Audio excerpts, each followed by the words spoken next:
Get over here!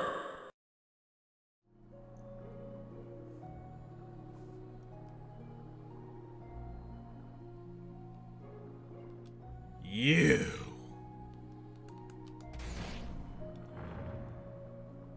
I need you to go down. If you don't mind.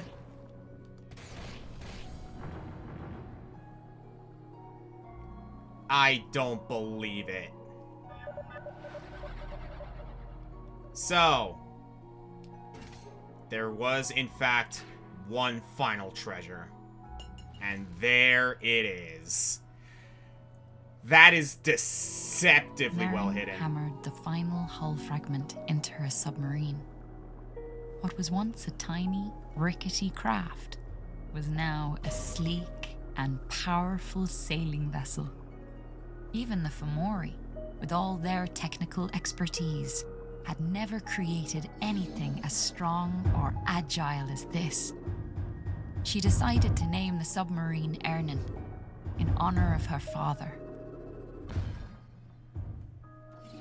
Well, now it's destroyed. Oh, shut it, you. At the very least, it's saved, and all that progress is done. So, 49 out of 49, 209 out of 209, weird numbers, but you know what? We got it. 100%, baby. And by the way, fun fact, if you actually look at the submarine, you'll notice that it's way more, professional looking compared to at the beginning of the game. Mm-hmm. Like, it actually changes depending on the upgrades that you get, which I honestly find really, really cool. So, how's it going, everybody? Welcome to episode 13, what we feel is going to be the final episode of Let's Play Song of the Deep. I am the Green Scorpion. And I am Ignis. And I just want to say thank you all for being with us throughout this journey. Not just, like, giving us tips and, like, tuning in and leaving comments and everything. This was a really, really cool experience. Did I get frustrated a couple of times along the way? Yes, mainly because of, like, again, I do have gripes with this game, but they're relatively minor in the grand scheme of things. It's still a pretty awesome game. I do have fun with it, so I can't complain too much. As for our agenda for today, well, for once the pillars actually assisted me there. We're gonna go ahead and go into the endgame and take on the final boss, the Rimosa. Predictions on what this thing's gonna look like. We know it's like a Kraken sort of thing, I think. Yeah, we know it's a Kraken. I am excited about it though. Well, no time like the present. Thank you once again, Clancy, for everything that you've done. We'll see you on the other side, friend. So, time vortex to the Caverns of Madness. Let's do this. Geronimo.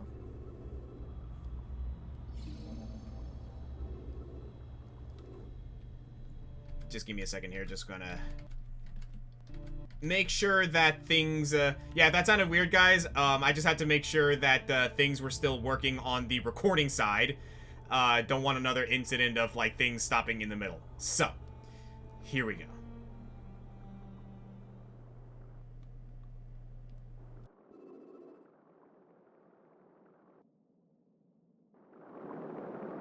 At last, Merrin had reached her destination, the lair of the Rimosa. She had prepared herself to face anything, and still she wasn't ready for what she saw next. There, trapped inside a diving bell but still alive, was her father.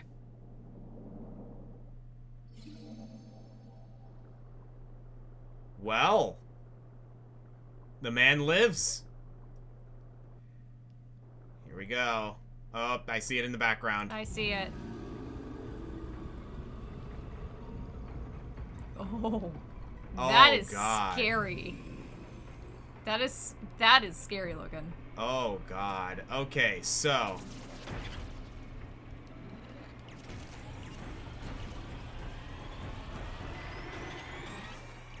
Okay, this music though.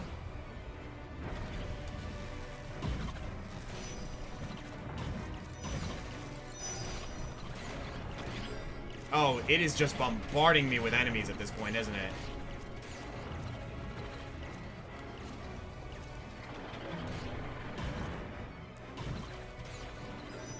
Okay, not bad so far.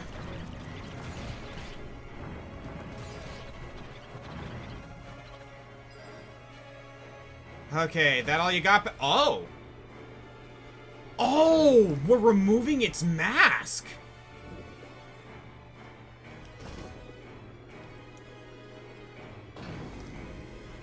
I see now. I think we're trying to remove the thing that's controlling it.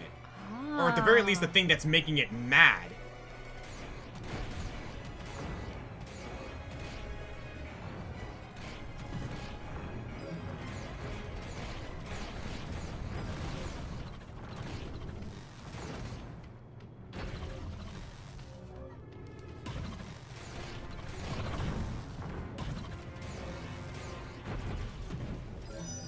Well, I will say, glad I got all these upgrades. Mm-hmm. Nah, this isn't too bad so far.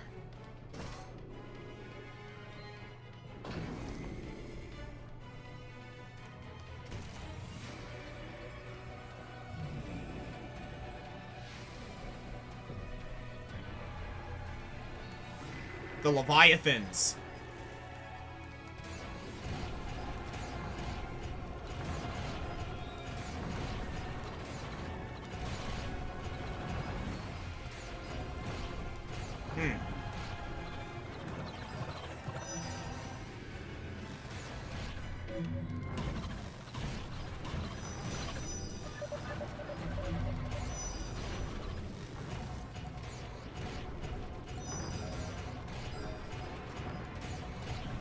There we go.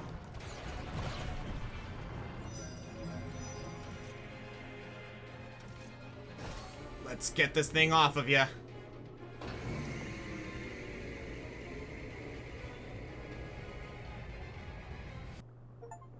As its mechanical faceplate shattered, the Rimosa was at last free from the Fomori's control. The creature swooped out of its lair, smashing through the columns of rock beneath the Forbidden City. The heavy city began to collapse under its own weight and fall down into the trench below. Merrin raced to free her father from the diving bell, but the collapsing city was falling down all around her. Merrin grasped her father's hand as an avalanche of debris plummeted toward them. She closed her eyes as the darkness fell over her. When she opened her eyes, there was a roof of green, gleaming scales above her. A giant queen leviathan had taken the brunt of the blow from the falling debris. A moment later, a much smaller serpent swam down toward her. It was Swish. "Is this your mother, Swish?" Merrin asked in astonishment. But Swish just wagged his tail and beckoned for her to grab on. She and her father grabbed hold of the two leviathans, and together they swam up, out of the still collapsing debris of the Forbidden City. They swam out of the darkness and into the gleaming rays of sunlight that streaked through the water's surface. And at last, for the first time in what seemed like ages, Merrin and her father looked out over the waves toward their house in the distance. They said goodbye to the pair of leviathans, and Merrin promised to come play with Swish each day in the deep waters below the cliffs. And bit by bit, Merrin's life slowly went back to normal. She and her father traded a few of Merrin's golden coins for a beat-up old fishing boat. Working side by side, they soon had it ready to sail.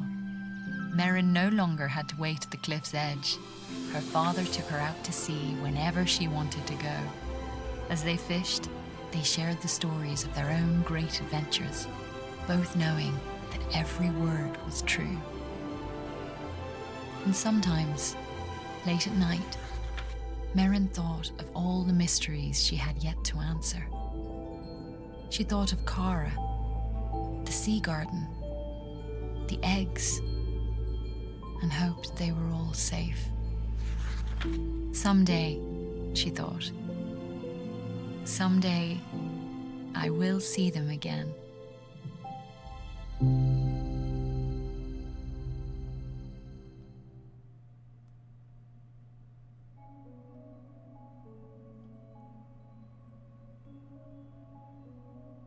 Well, how about that? Hmm. So, I was told that there are multiple endings to this game. And that whole spiel tells me that the ending would have been insanely different had we not met the Mother Leviathan. I agree. I'm actually curious to see what the other endings would be. I'm also a little bit dreading of it, because, like, good lord, like, how would they be able to get out of that without their help? Mm-hmm. Which, honestly, kind of cool, though.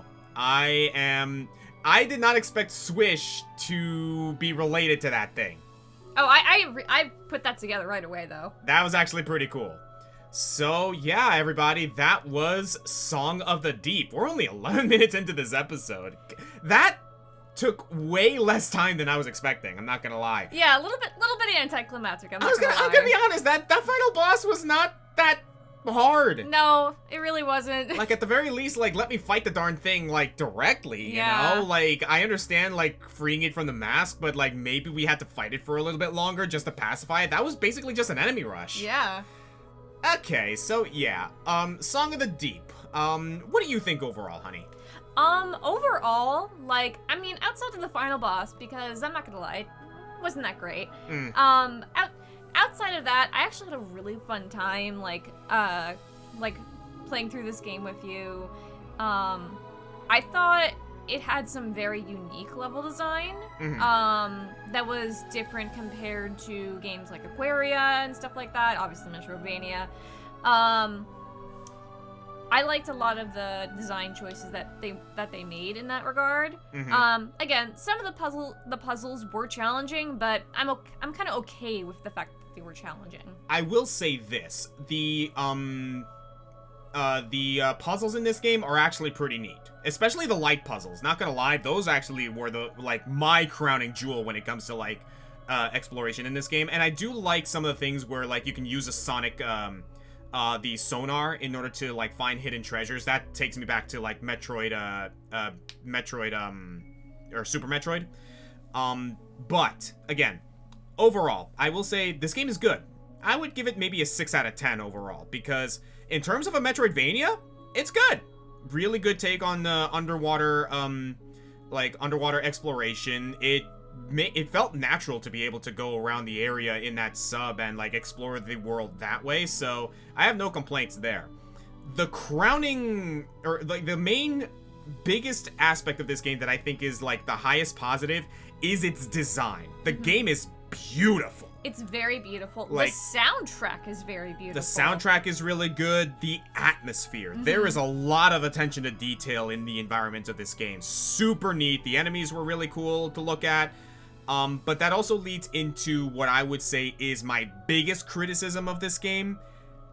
The overabundance of enemies eventually gets intrusive. Yeah. Like, it gets to a point where it's like a little too much, because like sometimes, okay, like you cleared this area, you cleared that area, okay, we can just kind of like go through here, like maybe 1 or 2 enemies every now and again spawning in when you like revisit a certain area, that's fine. But to have to fight the entire gauntlet of like onslaught of enemies, like every which way you go, that got very intrusive. And of course, there's the whole conveyance thing. Like some of the things you kind of had to figure out to do in this game were not well explained. Other than that, though, like, I don't really mind a game that like has the balls to say, oh, hey, if you want to figure this out, maybe try going online and looking it up, you know? So I get that. Hello. What's with you? Oh. Maybe that was just an end button thing. Maybe? Let me double check something real quick. What if we continue? Is it going to put us right back to just before the Rimosa? Because the ending was kind of a little bit, like, hinting towards maybe revisiting things, but let's see.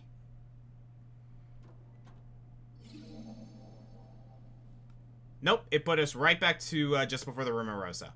So, yeah. Again, overall, I would say... Hello?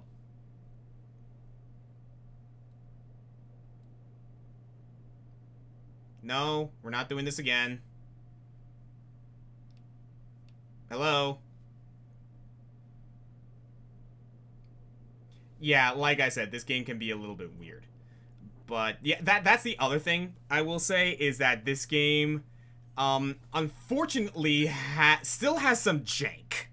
There are a couple of things here and there that, like, did take me out of the experience, like some of the glitches, some of the music tracks repeating in certain areas, particularly with the Watcher. Oh yeah. Like, that was a little bit, that's a little weird. Overall, though, this was still a fun game. Like, I do have my gripes with it, I really do. And doing the 100% got a little frustrating at certain points, specifically because, like, again, you couldn't really figure out what to do when sometimes the enemies got really intrusive. Other than that, though, this game's solid. So, yeah, no, I was really happy to go through this, and thank you for recommending this, honey. You're welcome. So, on that note, everybody, what do we have next on the Green Scorpions? Well, Ignis will still be around, obviously. Who knows what we're going to play next? We'll figure that out eventually. But catch her on the streams that I do. As well as remember to appreciate the fact that she is an artist. She does my thumbnail art, and if you guys want to support her, go check her out on Blue Sky. She does good stuff. And as for me, the next Let's Play I have planned with ComicFoil. What that will be, you guys will find out very, very soon. So, I am the Green Scorpion. And I am Ignis. Thank you all for joining us. We'll see you next time. Take care.